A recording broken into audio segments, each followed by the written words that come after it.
ઓલપાડના મુળદ ગામના પીવાના પાણીની જર્જરિત ટાંકી પડવાની કામગીરી દરમિયાન જર્જરિત ટાંકી મુળદ સેવા સહકારી મંડળીના મકાન પર પડી જતા અફરાતફરી મચી ગઈ હતી। જો કે મંડળીમાં કામ કરતા કર્મચારી બહાર હોવાથી મોતની ઘટના ટળી હતી। સુરત જિલ્લાના ઓલપાડ તાલુકાના મુળદ ગામમાં આજે એક મોટી દુર્ઘટના સર્જાઈ હતી। ગામમાં આવેલી જર્જરિત પાણીની ટાંકીને તોડવાની કામગીરી દરમિયાન ટાંકી મુળદ સેવા સહકારી મંડળીના મકાન પર પડી જતા અફરાતફરીનો માહોલ સર્જાયો હતો।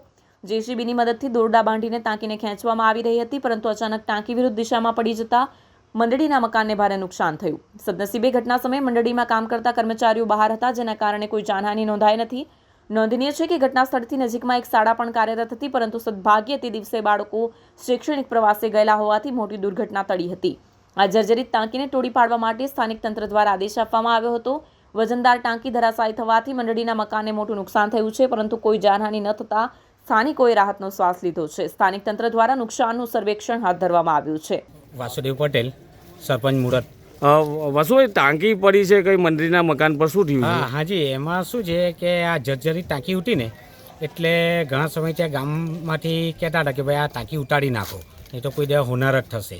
એટલે મંડળીમાંથી બી પંચાયતને લેખિતમાં મળેલું હતું, એટલે અમે ટીડીઓ સાહેબના ને એના ઓર્ડરથી આ કામગીરી કરતા હતા।